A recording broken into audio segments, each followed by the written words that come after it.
ladies and gentlemen, thank you for coming out on this cool evening tonight. Chinese language and civilization, which should be easy to wrap up in an hour or so.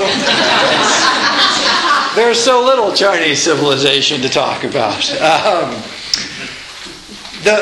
think one of the most startling things about our modern world is the, quote, rise of China, which is either threatening or amazing or something. However, I think this is very much misconstrued, and I want to talk about this and give you a sense of why the language and literature of China is so important and indicative of what's going on in China today. If you go back to the year 1800, the exact end of the Qing Dynasty, what you find is the largest economy in the world is China. Probably the largest contiguous land empire is China. One of the most advanced civilizations in any way you would care to record is China. This was so much the case, and this is 1800, and we're not talking 500 or 600, 700 years ago, that famously Joseph Needham, a scholar, did a bunch of research on this, and then the result is one of the great works of scholarship ever achieved. It's called Science and Civilization in China, in which he asks basically what he calls the Needham question. Why did China not dominate the world rather than after 1800 with its encounter with the West, did China falter? This is also called, more technically, the question of divergence. Why was there a divergence between sort of the Western world and China? And this is fascinating, and Needham's scholarship is really amazing in many ways. But I think that the question sort of is one of those forest for the trees questions. Another way to think of it is, why the hell is China still around at all? China is a contiguous civilization, is older than ancient Greece. Imagine if the ancient Greeks were still around. Would we be saying, well, why don't they dominate the world? It would be like, wow, they're still here, right? As a contiguous, unbroken civilization. When you look at China, this is the question. How is it that a civilization that is at least conservatively 2,700 years old, it depends on how you want to count these things, but if you want to just go with written civilization, you're looking at 2,700 years of contiguous, closely allied history, unbroken. And here it is, in the modern world today, rising again. It's an extraordinary achievement. One way to, not the only explanation, but one aspect of this is the written Chinese language. And that's what I want to focus on this evening, because it really helps to explain the difference of China and ourselves and the rest of the world and how they've been able to survive. And again, if you look around the world, no other civilization is even a close second. I mean, if you want to date Western civilization from, say, I don't know, the Renaissance, you can give us 500 years, 400 years. I mean, it's nothing, like I said, nothing is even moderately comparable. Of course, the United States, we've been going for all of 350 or 400 years, not even as a nation, just as people being around, besides the natives. I mean, these sorts of things are extraordinary. But China, not just still a going concern, but 1800, largest economy in the world, one of the most advanced civilizations in the world today, right where they have been basically for the last 2,000 years, one of the most important, most advanced, most interesting civilizations. So, let's go back. The prehistory of China goes way back. There's now a debate, there's been a new discovery about potential early forms of Chinese writing that go back to 4000 BC. Now this is very disputed and lots of debate about that, but it's no problem to go back 1400 BC.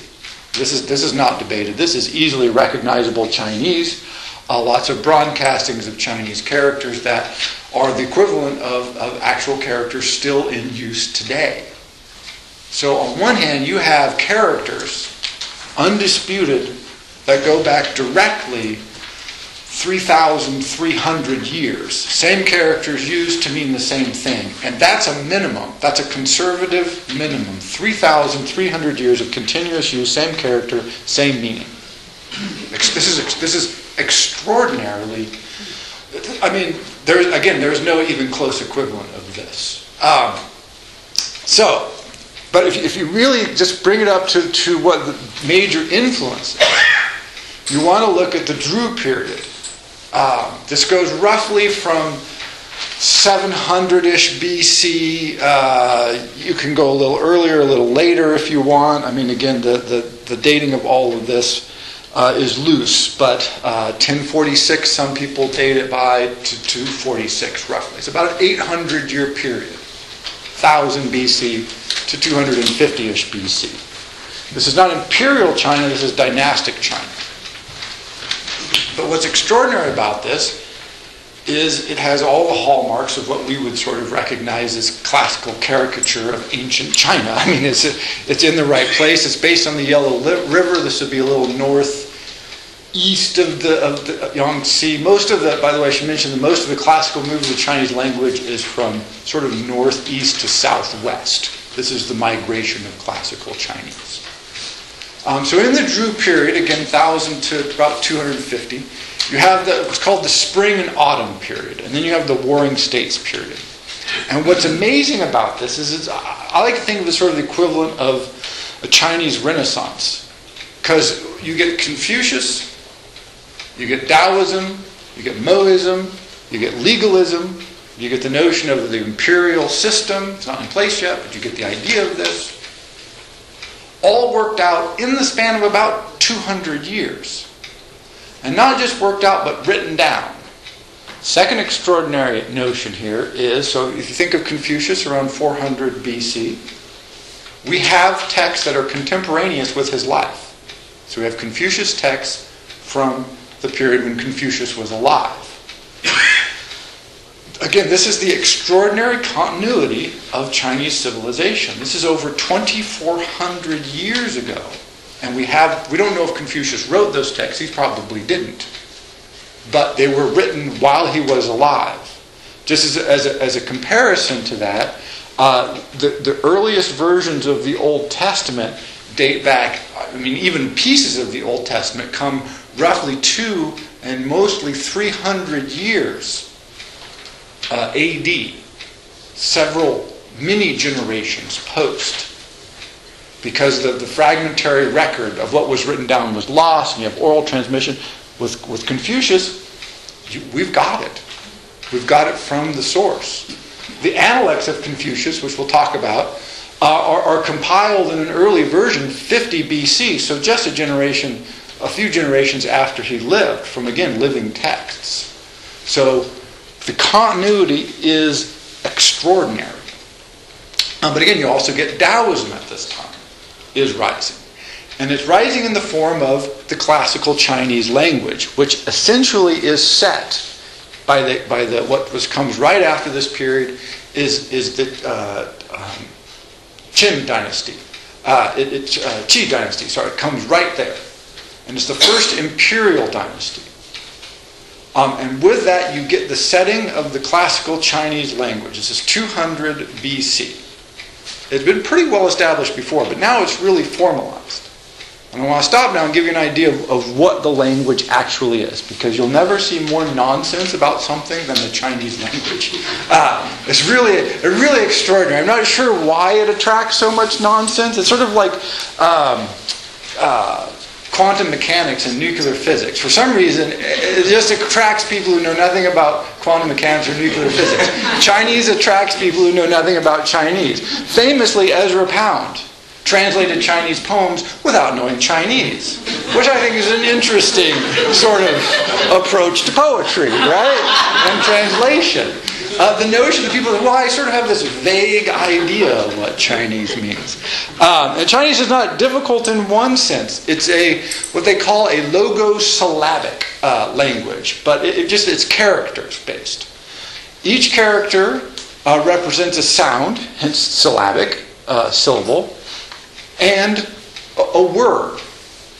And so if you look at the front, where it says Chinese language there at the front, where it says simplified and classic, those are two versions of the same poem. They've simplified the character set. This was done under the communists 1950s, although there have been many runs at this throughout Chinese history. If you have a better eye than I do, you can see the simplifications. It took me a lot of searching to go, oh, well, that character's been simplified. It's very inconsistent and it's very debatable and all that. But the first character in the upper left there is the character for heart. And the character for heart, it just means heart. That is a single character that means a single concept, a single idea, heart. Now, most words in Chinese, or many, many, many words, are actually multi-characters. So you just combine a couple of characters, and then you get a new word. So you combine heart with, I can't remember the other word, and it means careful. Heart and something, another character, and it means careful.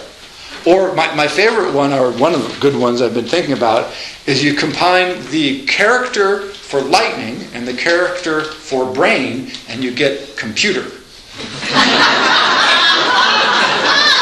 Right? I love that. It's such a wonderful way to get the idea of computer. But notice this is precisely what we do in English. This isn't some mystical, magical, deeply meaningful system. It's a great system. It works excellent. It's worked well for, several thousand years. But we take a word like out, which means, not in. It's just a simple preposition. And look, like to see, we combine and we make outlook. Now, vaguely related, but not really the same idea. We take a word like compute, which in English is a verb, and we add an R. We make computer, a thing that computes. Right? This use of existing words to construct combinations of words, this is this is an exact corollary of what Chinese does.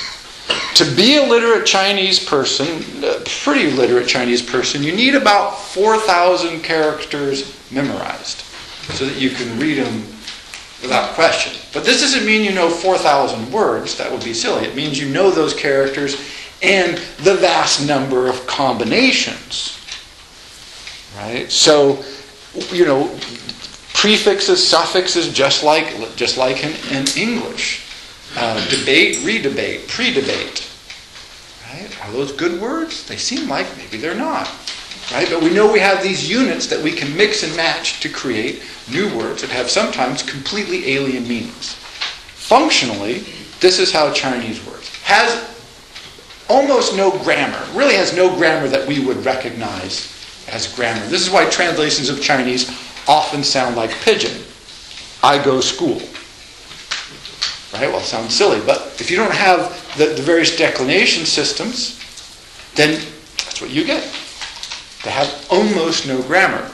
They have word order, which is syntax, by the way, which is very common to English, almost exactly the same. Subject, object, verb. I go, where do I go? I go to school. Subject, object, verb. Just a note, not that it matters unless you're going to study Chinese, often breached. So they have word order, they use it a lot, and then they just pitch it out. This is what makes it difficult for scholars and people translating, is they follow it loosely. What really stands out to me about Chinese, and you can see this if you look at the first sentence. By the way, this is two poems. This is one poem. Both versions of the Chinese above it. And then a literal translation, heart at water, essence, land. And then a sort of figurative translation into workable English. My heart is in a world of water and crystal. If you look at that, heart at water, essence, land, that's 4 nouns and a preposition. In Chinese, what you get? Nouns. Nouns, nouns, nouns, nouns, nouns.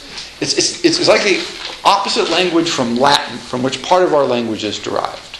If you think about a phrase in Latin like, I came, I saw, I conquered, which is weedy, weighty. It's not. By the way, there's no the sound in Latin. It's weedy, weighty, weedy. That's right. Yeah. Now, wiki. That's right. There's no really k sound either. So yeah, that's 3. It means I came, I saw, I conquered. But you do it with just 3 verbs. Si weila, wedding, is if you are well, I am well. But it's with 3 words, a preposition or a question, if. and then a declined verb that means you are well, and a declined verb that means I am well. But you don't need the nouns. You don't need the proper nouns there. And so in Latin, what you get is verbs and verbs and more verbs and a lot more verbs. In Chinese, the sort of close equivalent would be I well, I health, you health. 4 nouns. This is the feel of Chinese. As you get to work with Chinese, you look at some of the translations of Chinese. It's not that they don't have verbs, they have verbs. It's not that they have lots of adverbs, they have everything that we have. It's a very, obviously it's a ridiculously rich and full language. But the essence, what you get are a lot of nouns. Proper, direct, strong nouns over and over and over again. It's quite amazing. So again, if you look at the literal translation of this poem, you will see this, right? Heart at water essence land. Close spring rain time. If you count, I haven't done this, but if you literally go through and count the number of nouns up in the literal sort of character set to word translation, what you'll find is, wow, they're using a lot of nouns. So this is the core of the Chinese language, and this is set down again already in the writings of Confucius and the Tao. Again, I talk about so that's just I did the briefest of sketches of how Chinese works, and I say this because if you flip over the page,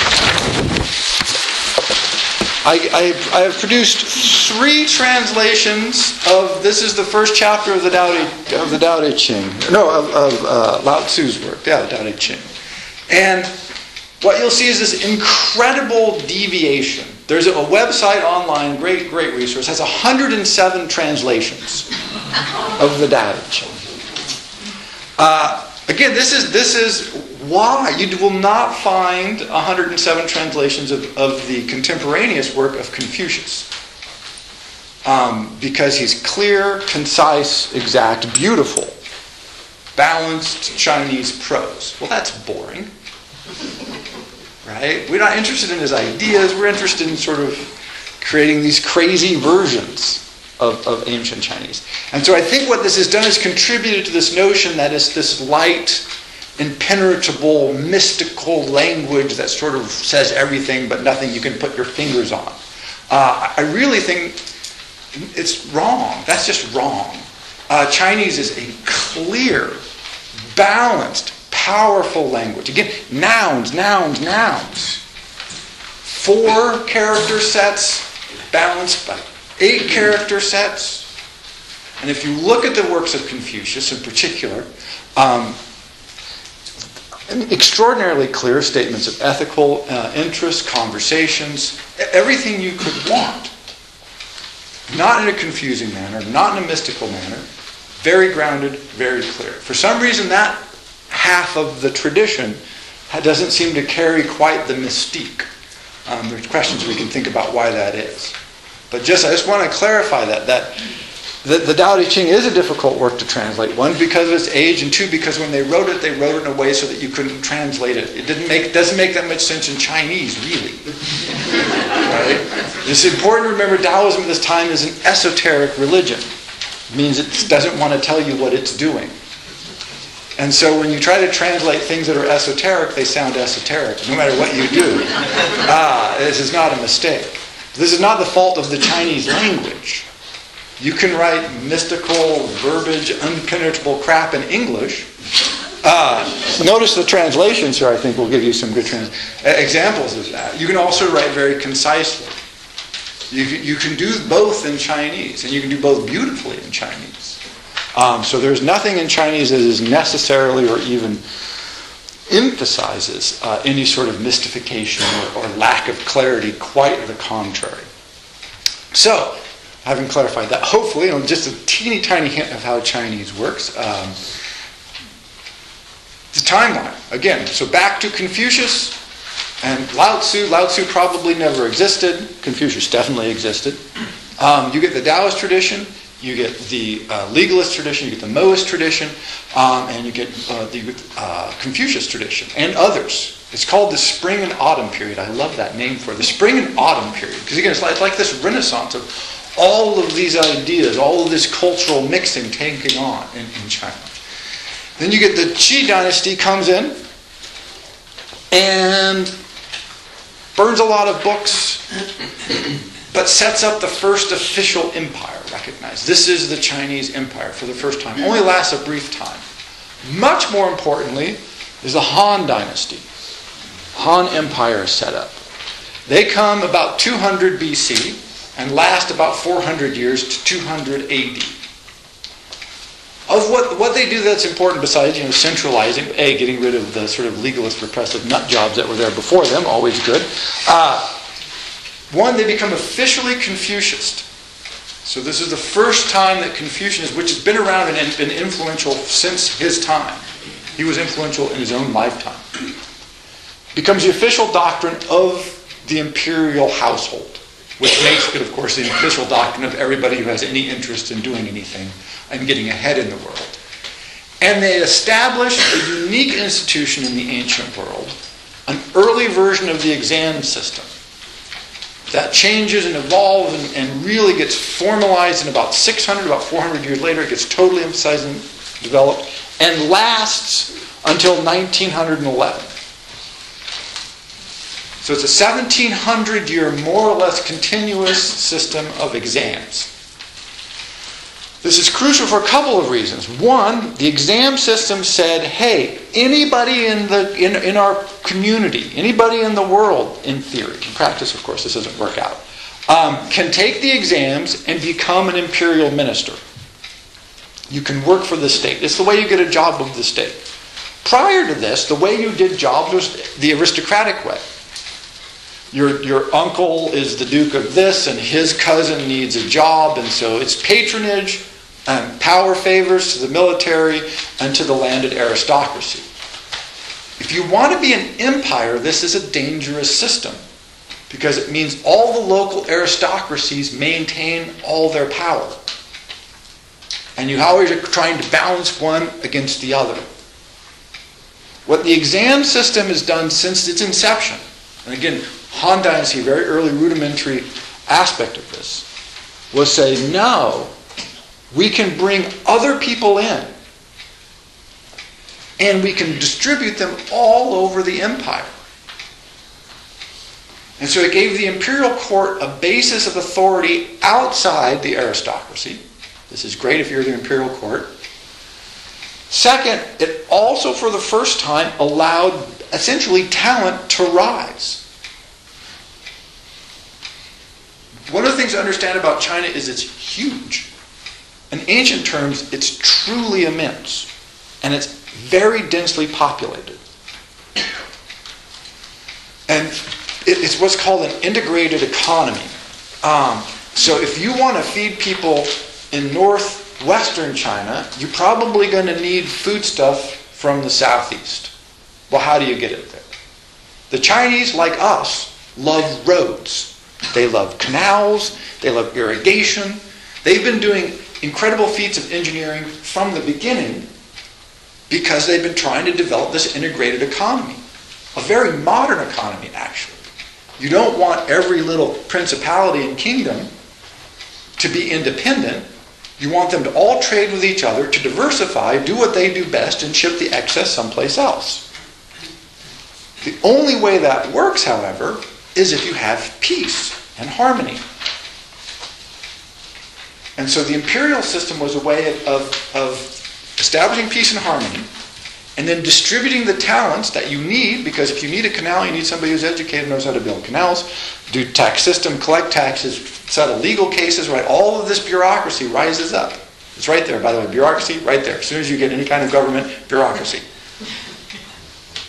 And so this is the first time that basically in history where just talent, that was the rules. Here's an exam, learn it, study, do well, and you rise. You can rise and become almost as powerful as the emperor. So powerful, in fact, that the aristocracy started training their children to take the exams. Which, notice how great that is. Because now you have the child of somebody who's a landed gentry over here, and you take them and send them to the imperial court, and they get sent out someplace else in the country. Now you actually have an investment someplace else. It's a spur to trade. It breaks down all kinds of localism and regionalism and allows this cohesive unit to form. Now, it's not perfect, of course. Nothing is. It doesn't implement overnight. But this was an incredible breakthrough in ancient history. You read anything else from for the next 1,000 years, nobody has anything close to this. And it allowed for the development of this incredible coherence built on the central figure of the emperor. And what was the exams? Well, of course, the exams were primarily, at times exclusively, the Confucius classics. Again, this is extraordinary. By the time the exams are implemented, Confucius has been dead for 600 years. But his influence is so powerful that this becomes the guide to how to become a state, how to be a governor, how to be a tax collector. So think of any job in the imperial bureaucracy. Anybody who got that job took the exams. If they took the exams, it means they knew the Confucius classics more or less. They had them memorized. Now, exactly what constitutes the Confucius classics changed all the time. Two of them, one of them, in fact, is probably not even a collection of Confucius sayings. It probably wasn't by Confucius. But it was a series of 4 or 5 or 6 major works that everybody studied and learned. And then, if you did well, like I said, you could suddenly become the governor of some province. Which is weird, by the way. You think about this. How did you become the governor of a province? I studied a work on ethics and I write good poetry. You wouldn't think that would work out, but it turns out that it does. It works really, really well. But so when I talk about the literary continuity of China, it's important to keep this in mind. This is not an exaggeration. The governors of all the provinces, everybody who was any significant functionary in the government was literate and illiterate in precisely the same works which emphasized ethics, good governance, good behavior, the Confucius ethos. This was China. 2 things to think about is the history of China ebbs and flows. Of course, it's a very convoluted history. I can't go through all the details, but think about, okay, you have the Civil War breaks out. Chinese hate Civil War. For them, it's the curse. Why? Because, again, they had developed early an integrated economy. If you have little principalities, say, like in Italy in the Renaissance, they were almost self-sustaining. They did some ocean trade, but if you cut them off, it took a long time for them to start starving. Their domestic production was, 80% local. They imported luxuries and all this, but nobody dies if you don't get coffee or silks from somewhere. In China, you have provinces that are importing significant percentages of their foodstuffs. And so some province between them and the province that has the food rebels. Well, now they're screwed.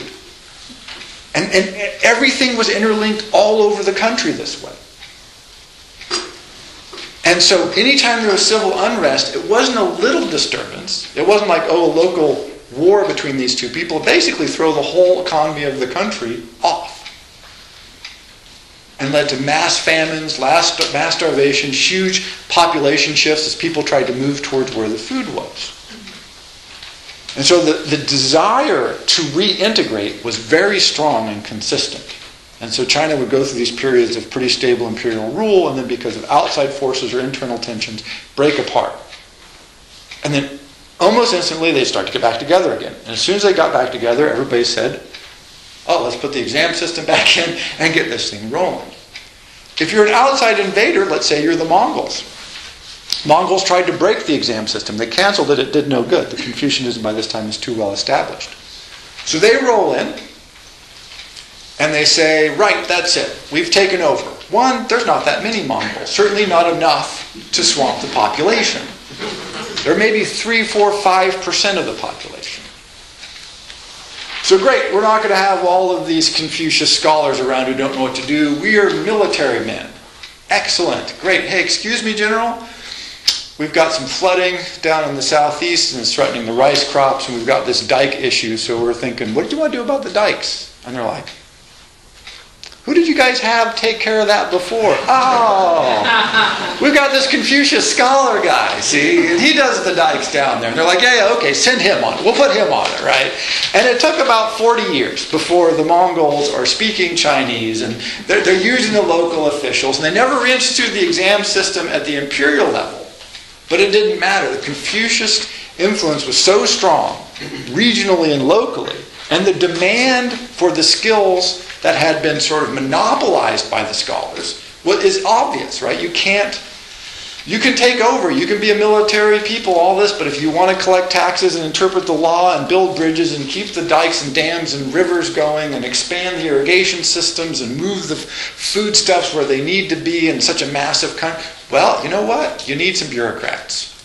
And if you didn't happen to bring your own from the steppes of Mongolia with you, who are you going to use? Conveniently enough, a bunch of Confucius scholars, right? And so by the time the Mongols leave, of course, the Confucians are back in business again. And this just rolled on, and you can understand technically, functionally why. And so the influence of the literature that the Confucius study, the scholars studied, is basically this unbroken channel of knowledge of government and order and ethics and societal reform that rolls from 400 BC to 1911. 2,300 years, more or less unbroken reign. The Qing Dynasty, by the way, the last of the imperial families, were Manchu, famously. They come from Manchuria, Manchus. They went native almost overnight. I mean, it's remarkable how quickly they turned Chinese. By the end of the Qing Dynasty, no one even remembered that they weren't Chinese anymore. They had become so native to all of this. They didn't end the exam system. They reformed it. In some ways, they improved it. They saw immediately how necessary this was to keep things rolling. And so that's why I say that the continuity of Chinese civilization is in part because you had this incredibly strong, very distributed, specifically educated group of bureaucrats. And whoever invaded faced exactly the problems that the people who controlled the country before faced. And because there was existing already all of the people who at least had some way to solve the problem, it just rolled on. Two other major influences to talk about here, though, as far as the literature goes. One is Taoism. This entire time, if you could come up with a system the opposite of Confucianism, it would have to be Taoism. Whatever Confucius says, Taoism says the opposite. Lao Tzu, Chuang-Tzu basically they say Confucius, not so much. Right? It's the yin and the yang sort of classically simplified. The example I like to use is one of the images of the Taoist scholars, the retiring from the world into the garden. So they're early practitioners of the arts of gardening. In fact, Chinese are early practitioners of all the arts, by the way. And there's a famous, I can't remember, I think it's in the Song Dynasty, a famous gardener who had this beautiful garden called the Garden of Failed Political Ambition. Right? And so, but notice that beautiful play, right? So he's got this beautiful famous garden, so is that good? But the only reason he's there working in the beautiful garden is because his ambitions were thwarted at court somehow. Who knows? Maybe he got busted for embezzling. So he crossed somebody. He failed some test somewhere along the line. But so this is as contrary as they seem. In practice, they rolled right along together. The Confucius scholars were the Taoists. The Taoists were the Confucius scholars. One thing to remember is if you were highly literate, you knew the Confucian classics. This was what it meant to be highly literate. The crazy poet monks of China, of which there are many, and they're hilarious, they knew their Confucian classics. These people were incredibly well educated. It's one of the things that we miss sometimes when we read the histories of these things, is they're wandering around, oh, I'm a poor poet, monk, blah. Yeah, but everybody who knew them, who saw them, knew that they had probably been scholars who had passed the exams.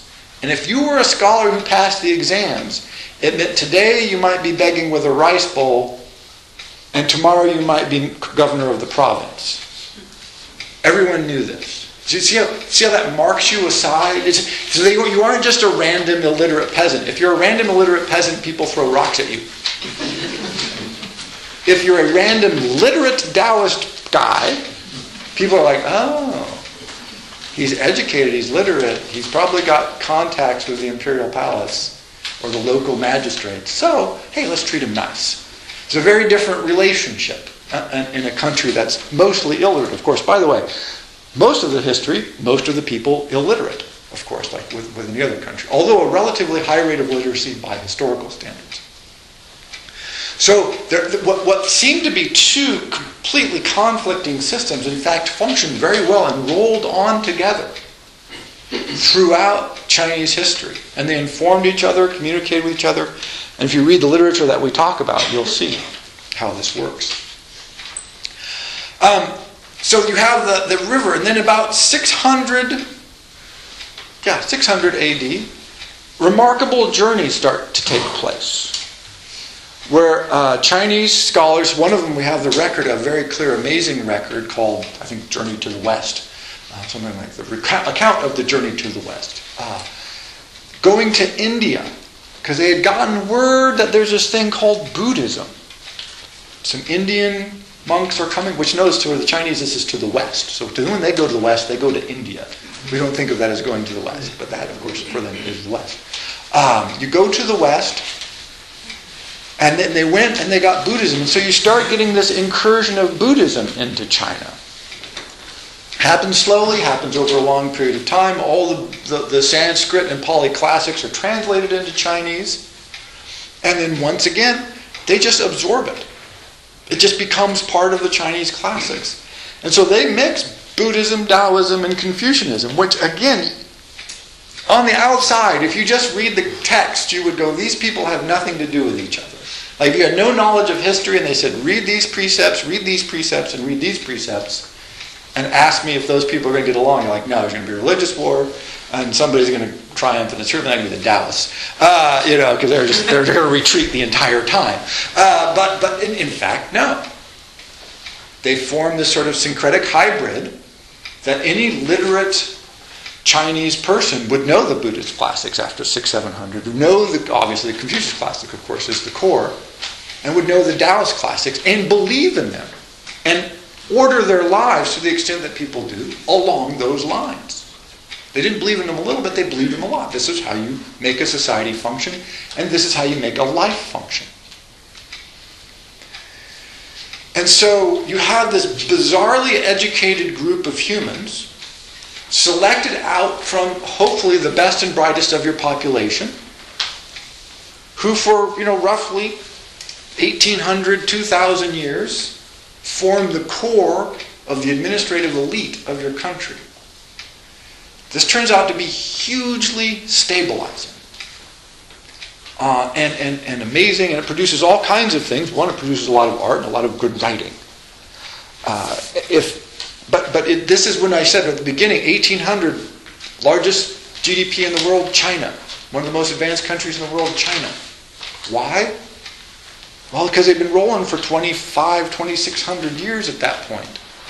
And for 2,200 of them, they've had this amazing system to keep them organized, to keep them going. We'll talk about what happens after that towards the end of the lecture. I want to mention, if you're interested in accessing this literature, we're lucky because, of course, they have beautifully maintained written heritage. And in China, they have the 4 classics, and by God, they're the 4 classics. So we should just talk about those briefly. And the way they're spread out is wonderful. It's almost cheating that it would work out this well. But first, of course, you have Confucianism, Analects. I recommend the Analects. If you're thinking about reading some, they're well organized and they're fascinating. I was just looking at the bookstore, and there's like 500 books on Taoism and 2 on Confucianism. But this more or less reverses probably the realistic influence of the 2. By the way, there was one called the Tao of Jesus. If this is how wrong we get this stuff, right? If you want to know how wrong we go with translating Chinese, whoever wrote the Tao of Jesus, that's exactly as wrong as you can go. But the 4 classics are the Water Margins, or the Tale of the Marshes, or the Tale of the Rebels. These stories can have 5 or 6 possible names. Let's see. This is set right at the end. I mentioned this is about 200 AD. It's set at the end, the collapse of the Han Empire. And it tells the story of some unfortunate people who were sort of exiled, hence out to the marshes. And lots of things happen. It's an incredibly evolved, linked series of tales. It's usually in either 2 fat volumes or 4 skinny volumes when it's translated. There's hundreds of characters. And there's not necessarily an overarching plot. It's just lots of things that happen as these people struggle to rejoin civilization. They fight for survival. They fight to get back to civilization. Eventually they're double-crossed, some of the main characters. In the end, a bunch of the main ones get double-crossed and killed. But it's this hugely elaborate and beautiful and interlocking series of stories, all set around this early period in Chinese civilization, at the end of the Han Empire.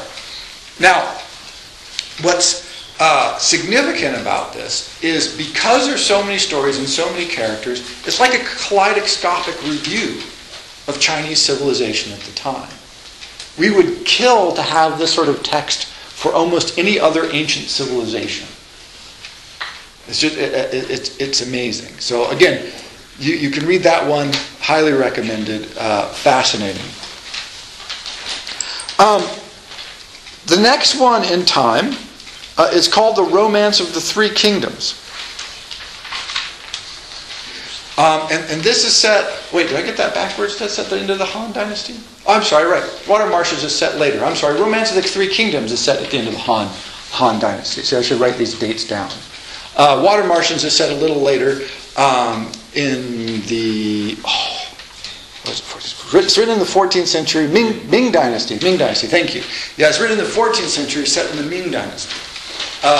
Romance of the Three Kingdoms is set in the Han Dynasty. Romance of the Three Kingdoms, anybody familiar with this one? Because it's a great... It's like this endless series of battles. An endless series of incredibly great characters. Li Bao, Li Bai, Wang Zhu. I mean, and they just, this elaborate, incredible rises and falls and scholars and poet monks and set piece battles and governors, and it is a tour de force. In China, they just make lots and lots of movies and video games set in this period because it's like a 600-page swashbuckling novel. I mean, it's just action, action, action, great characters, great sets.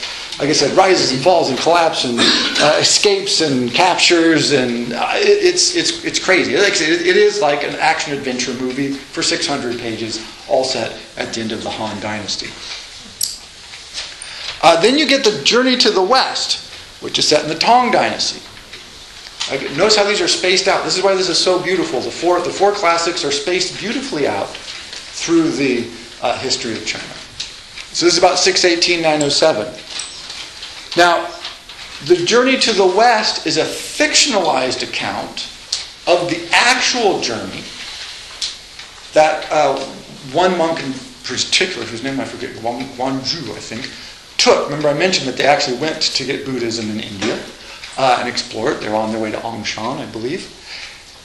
And it is sort of the Chinese equivalent of sort of the Conference of the Birds in Persian, where there's dragons and demons and a horse that transforms itself in a monkey, and it's great. I mean, I think some of the story of the monkey is another way it's translated, the tale of the monkey. And it's a literal trip with actual geographic detail taken from the actual text. So, I mean, a lot of the setting of it is real, sort of like a historical novel. The names have been changed to protect the innocent. But the metaphorical content is very much richer, because the journey itself becomes a journey of self-discovery. So it sort of narrates aspects of Buddhism and Taoism as the journey to go find it goes along. And then it just folds in all kinds of other crazy stuff. I think of them, it's the second best of the four major fictional works in China, the great major works. That one is definitely, if you're going to read one, it's shorter than the others, which is always highly recommended, and very, very entertaining. My personal favorite, again set at the end of this period, actually set in the 18th century, it's at the end of the Qing Dynasty, is Dream of the Red Chamber, Story of the Stone, Dream of the Red Dust. I mean, it comes in many different titles again. This is just simply, it's an endless soap opera. Beautifully written, beautifully set, of the decline of a family as the Manchu dynasty is failing. It's trying to transfer and it's trying to hang on, but it's starting to fail. And this is the story. But mixed in the story, so on one hand you have this beautiful layering of this narrative of the decline of the family, but mixed in, hence the title The Story of the Stone, is one of the main characters is born with some light jade in his mouth. This is the stone. And on the stone there is this unbelievably long inscription. I can't believe they got it all on there. But it is also an entire exploration of the ideas of Taoism and Buddhism applied in a Confucius setting. This is why I say they don't separate. And you'll see this in all the other stories as well, by the way. But it's very explicit and very direct on the Dream of the Red Chamber or the Story of the Stone. If you read these four classics, you will get an intimate, detailed, historically accurate, by the way, review of Chinese history at almost exactly 200-year or 300-year intervals from the end of the Han to the end of the Qing. It's amazing. I mean, they're great to read just as reads.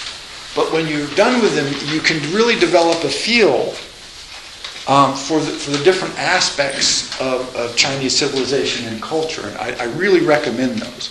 Combined with any simple reading of Confucian classics and Taoism, and I think you're there.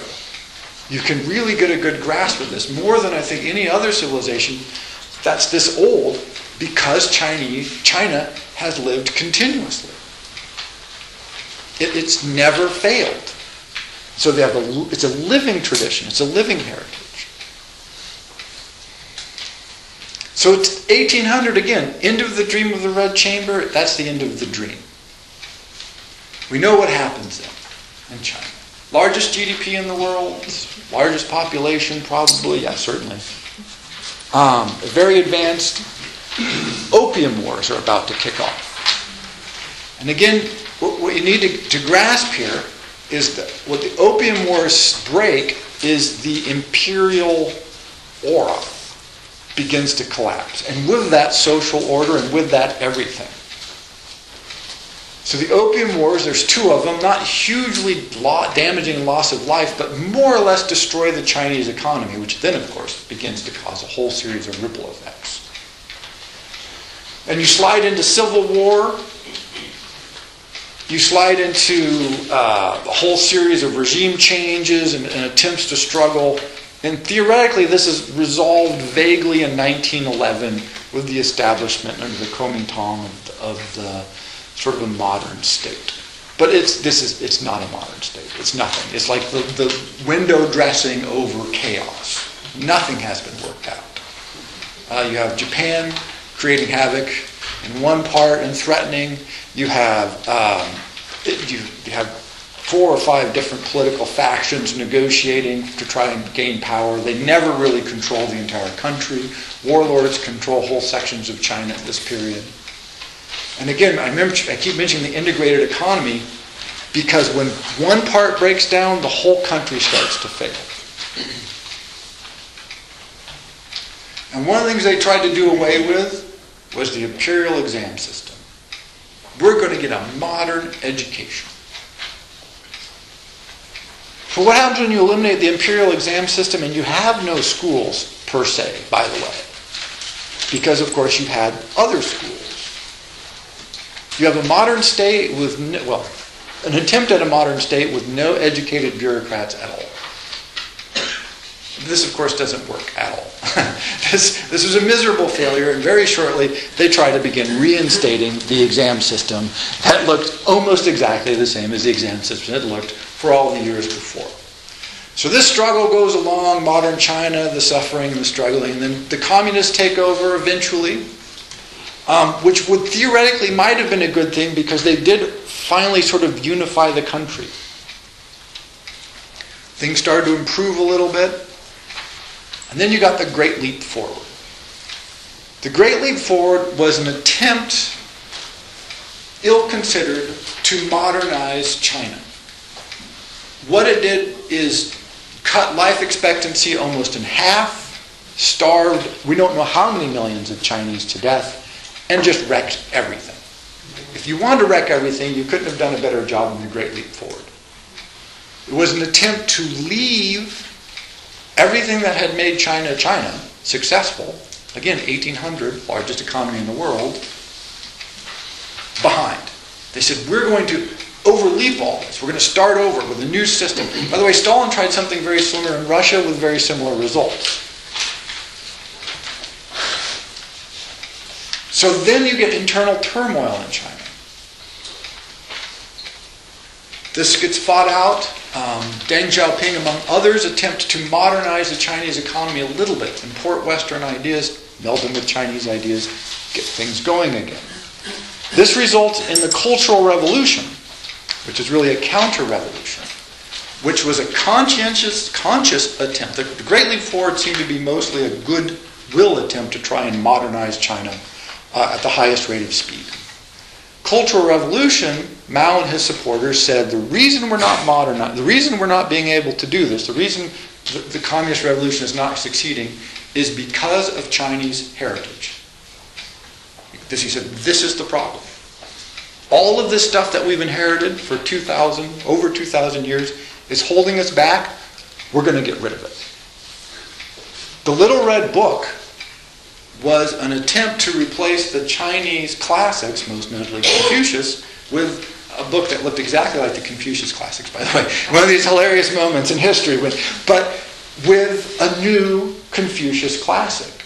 We don't need all of that. That's the pattern. You burn the books, you kill, imprison, exterminate anything you can, the scholars. You try and break the social structures that supported all of this consciously. Up to this point, the attempt to modernize and create problems and dislocations, but there had been very little, overt, let's just crush them and kill them. Now it was, we're going to burn, we're going to destroy. I mean, it's heart-rending. They just went to museums and destroyed them. It would be like France saying, that's it, our past is holding us back, let's burn down the Louvre. We've got to get rid of that crap. But Mao was not wrong. What was keeping his reforms from really taking hold, besides the fact that they were, of course, insane, was that people would do what people always did. They fell back on their cultural heritage and said, no, this does not work for us. So if you look at China in 1976, the official end date for the Cultural Revolution, its economy, GDP is 1/15 of the United States. And that's it probably wasn't that much, but the sort of rough guesstimate was 1/15 that of the United States. So in 176 years, they had gone from being the largest economy in the world to being 1/15 the size of the largest economy in the world. This is an unbelievable dip. The life expectancy in China in 1976 is half that of the developed world. When you consider that they had roughly 3 times the population of the United States, the per GDP production is 1/45 that of the United States. Today, half. Chinese economy is half the size of the United States. This is an unbelievable, extraordinary, perhaps historically unprecedented turnaround. How did they do it? How is this possible that you take a country tiny, 1/15 the size of the U.S. economy, and in 30 years, and notice the United States economy has been growing for the last 30 years. They've been doing this against an increasingly large U.S. economy. So they've not just been growing, they've been growing at an extraordinary rate. Deng Xiaoping did several things. By the way, Deng Xiaoping probably did more to lift people out of misery and poverty than any single individual in the 20th century. His reforms in China, not just his alone, but as much as a single individual can do, has lifted hundreds of millions of people out of just simply abject poverty and starvation. It's an extraordinary achievement. On the surface, it's not like he walked in and said, hey, let's put the imperial exam system back in. Let's get the Confucius classics going. They certainly haven't re-embraced Taoism and Buddhism. This has not happened. But some market reforms. But within the Chinese context. China has always had this love-hate relationship with the outside world. Trades a little and then it would burn down all of its trading ports, which does seem insane. But when you remember that their entire economy is built on internal cohesion, it's not crazy. If people from the outside start creating trouble, you stop the trouble. And China's been invaded probably 100 times at least in history. And so it begins to import ideas from abroad, which China has done successfully in the past, but does exactly what they say they do, which they make it work for us. It's a Chinese model of Western liberalization. And what they've been doing is trying to liberalize within the context of a classical Chinese civilization model. If you look at what the Chinese Party, Communist Party does, if you want to be a bureaucrat in China, what do you need to do? Be a Chinese Party official. You need to be a communist. If you want to own a large business, you need to be a Communist Party member. All of this structure looks sneakingly like an imperial bureaucracy based on Confucianism, except for they've gotten rid of the Confucianism to a certain extent and replaced it with market reform ideas. And so right now in the heart of China is a battle going on. Three-way battle. You have some of the Chinese old guard, communists. They're not giving up. It's like an imperial bureaucracy. You have the new wave of market reform. How much should we reform? How much should we open up? And how quickly? What should that look like? And you have the Confucius Taoist Buddhist tradition. They have not gone away. They're still there. They're still working away at various levels. The influence is huge. If you look at what they consider to be good government, in their official policy statements, they say this is communist model of good government under our new system. And you read the Confucian classics, you don't even have to squint to go, oh, I can tell you where they got this idea. It's mostly a direct translation with a few, modern verbs thrown in to make it look good. And so now I end here because I think this is one of the most extraordinary things that's going on in our world today. What's going to happen? Nobody knows. One, the communists do not want to reform too quickly because they're terrified of internal dissension. And rightly so. Everything in their history, again, to go back to civilization is continuous. Internal dissension equals nightmare. The death and destruction that comes from any sort of that, because again, they've been this hugely integrated economy for so long. On the other hand, if they don't reform quickly enough, they're going to get internal dissension. A few of the questions that they're going to have to face, more or less now, are we going to allow religion back? If so, which ones and how? This would be a monumental move. There's a lot of pressure for this growing in China. They don't. I mean, Confucianism is not a religion as we think of it. But Taoism, maybe. Buddhism, definitely. And those had been major parts of Chinese culture. They still are major parts of Chinese culture. One of my famous details, people know the Ian Pei, the architect. He built a Hong Kong hotel just off the mainland of China, of course. And I don't know what his fee is for a building like that. I'm assuming it's very large because he's Ian Pei, and that's a $200 or $300 million facility. The Taoist monks who blessed it got paid more, and they made him change the design because it was messing up their principles of good design, and so there's a big hole in the middle of it to let, I believe, the spirit of the South Dragon flow out of the mountains and into the bay. This is true. You can look this up online. So Ian Pei designs his building, and then the Taoist guys come along and say, nah, not so much. They're not gone. They haven't. This is still there.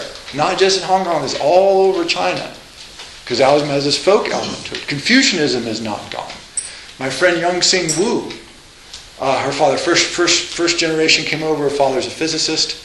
I was in graduate school with her, and she was having some debate with her parents. And I said, Young Sing, why don't you just tell them no? And she said, there is no Chinese word for no to your parents. And she was serious. She said, you cannot, there's no way in Chinese to say no to your parents. And we had this long argument about this, and I finally had to cede the point to her because I don't even speak Chinese, and she, But it's like, but that idea is incredibly strong today. The family unit in China is not gone. It is still there. It's one of the major tensions in society. Right? And so what we're going to see and what we are seeing is a 22, 23, 2,400 year literate tradition. Still going strong. Still becoming an increasingly large force in the world. And we look at it and people say, this is the rising threat of China. Actually, what seems to be happening is China is going right back to where they've always been. One of the largest, most advanced, most sophisticated, and powerful countries on Earth. And it has been that way, like I said, for 2,500 years. And we are fortunate. One of the great riches that we have, one of the things that motivates me to do this series on languages and literatures, is we have the literature coherent, true, pure, from the entire period. So this is the rare opportunity for us to be able to go back stage by stage, a living history, 26, 7, 800 years old. And so I recommend it to you highly. China. There you go.